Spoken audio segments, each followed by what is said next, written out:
It's me Sandy Reena YouTube ఛానల్కి మీ అందరికీ స్వాగతం. టుడే మన స్పెషల్ రెసిపీ పునగంటి కూర. పునగంటి కూరని ఫ్రై చేసుకుంటారు, పులుసు చేసుకుంటారు, పప్పు చేసుకుంటారు. నేను ఇవాళ కర్రీ చేస్తున్నాను. ఈ పునగంటి కూరని ఏ విధంగా చేయాలో ఈ వీడియోలో చూద్దాం. ముందుగా పునగంటి కూర ఆకుని మంచిగా సాల్ట్ వాటర్లో మనం క్లీన్ చేసుకోవాలి. ఆకుకూర ఏ ఆకుకూర అయినా మనము సాల్ట్ వాటర్లో క్లీన్ చేసుకోవాలి.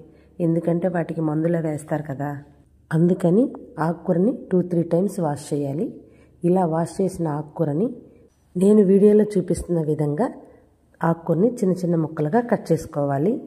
నేను ప్రిపేర్ చేస్తున్న ఈ కర్రీ విధానం ఒక్క పునగంటి కూరే కాదండి, ఏ ఆకుకూరైనా, తోటకూరైనా, చుక్కకూరైనా, మెంతుకూరైనా సరే ఈ విధంగా వండుకుంటే మనకి మార్నింగ్ బ్రేక్ఫాస్ట్, రోటీలు గనక చేస్తే మనం వాటి కోసం ఇంకొక కర్రీ చేసుకునే అవసరం అయితే ఉండదు. ప్లస్ లంచ్కి రెండింటికి యూజ్ అవుతుంది. రోటీస్లోకి ఈ కర్రీ చాలా బాగుంటుంది. ప్రతి ఆకుకూరలోనూ పోషకాలు ఉంటాయి. వీక్లో 2 టైమ్స్ అయినా ఆకుకూరలు వండుకొని తింటే హెల్త్కి మంచిది.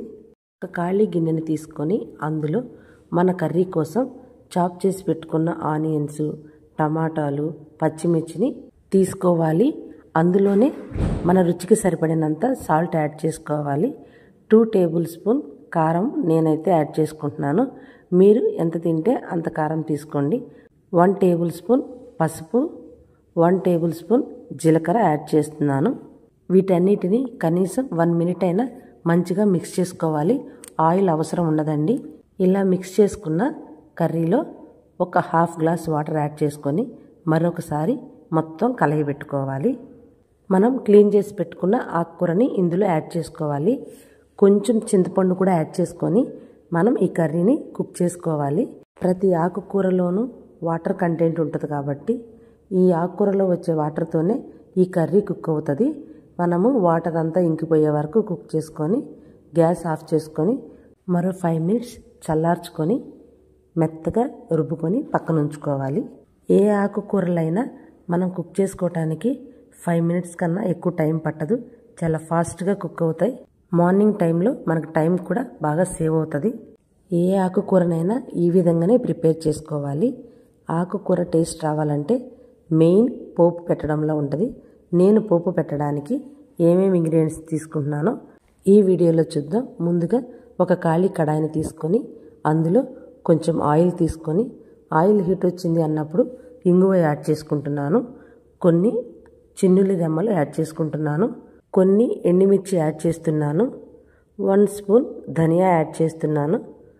2 టేబుల్ స్పూన్ పోపు దినుసులు యాడ్ చేస్తున్నాను. 1 టేబుల్ స్పూన్ జీలకర్ర యాడ్ చేస్తున్నాను. చాప్ చేసి పెట్టుకున్న ఆనియన్స్ యాడ్ చేస్తున్నాను. వీటన్నిటిని గోల్డెన్ కలర్ వచ్చే వరకు వేయించుకోవాలి. పోపు ఎంత మంచిగా వేగితే కర్రీ అంత టేస్ట్ వస్తుంది. కొన్ని కరివేపాకు రెమ్మలు యాడ్ చేసుకుంటున్నాను. ఇలా వేయించుకున్న పోపులో మనం మెత్తగా రుబ్బి పెట్టుకున్న పునగంటి కూర ఆకుని యాడ్ చేసుకోవటమే. ఫ్రెండ్స్, టేస్ట్ అయితే సూపర్గా ఉంటుంది. ఈ కర్రీని మా ఇంట్లో నేను చాలాసార్లు చేశాను. మా పాప, మా బాబు, మా వారు చాలా ఇష్టంగా తింటారు. ఫ్రెండ్స్, నేను ఈ కర్రీని రోటీలో తింటున్నాను, రైస్లో తింటున్నాను. సూపర్ టేస్ట్ ఉంది. మీరందరూ ఈ రెసిపీ ట్రై చేసి ఎలా వచ్చిందో నాకు కామెంట్ బాక్స్లో చెప్పండి. మీరందరూ నా వీడియోస్ చూస్తూ నన్ను సపోర్ట్ చేస్తున్నందుకు అందరికీ ధన్యవాదాలు. Please like, share and subscribe. Thank you. ఇట్లు మీ సంధ్య.